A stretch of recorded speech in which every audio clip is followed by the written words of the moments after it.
बेटी बेटी के नहीं रोता कहाँ रोता बेटिया।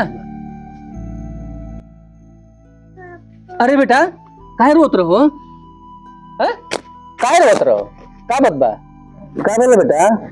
चाची खाना मांगे गई तो चाची मार के भगा देली। काहे तरह के चाची और चाचा मार के भगा दे लोग लोग। तेरा चाचा चाची सब चल के पूछता नहीं कि काहे बोले ये के मर लोग लोग।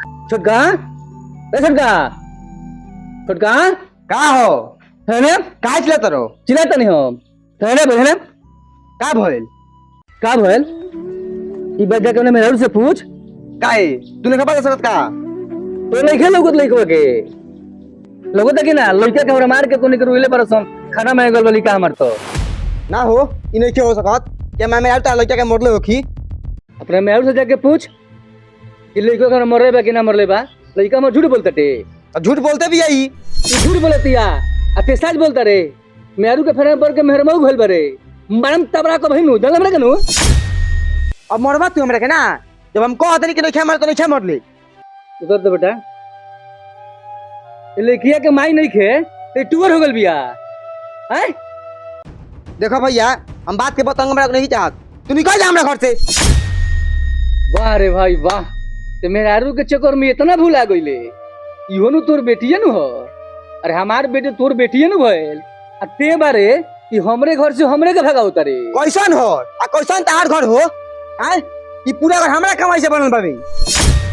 तोर घर तो हम कमा के का कोई नहीं हम जिंदगी भर कमा के का कोई नहीं। अरे इहे नु हम कोई नहीं कि खेती गृहस्थी कोई नहीं तोरा के पढ़ैनी लिखैनी तोर शादी ब्याह हम कोई नहीं इहे नु हम कोइले बनी। ते वो घर बना देले तो कहत रहे कि हमरा पूछे से बनल बेटी। ए भैया तू अपन काका मन बंद करो अब बेटे निकल जा हमरा घर से ए घर में तार कोनो अधिकार नहीं छे। अधिकार ए घर में हमरा कोनो अधिकार नहीं छे बाबू ते खाली घर बनइले बारे जौना जमीनिया में घर बनइले बारे नु ओमे आधा हमर हक बाटे। आजो चाहे तो तोर घर तुरवा सकत नहीं भाई। एगो बात कान खोल के सुन ले कि ते अपना बनावल घर में हमरा घुसे नहीं खस देत त हमरा उपजावल खेत में तोरा के 1 इंच हम ढूके ना देम। तू कैसे होता कहता बे बाबू अब इहे होई। इहे होई हाँ ई तो हो नहीं के सकत एकदम इहे होई। आ वो पंचायत बैठी पंचायत जोन फैसला करी ओकरे के माने के पड़ी।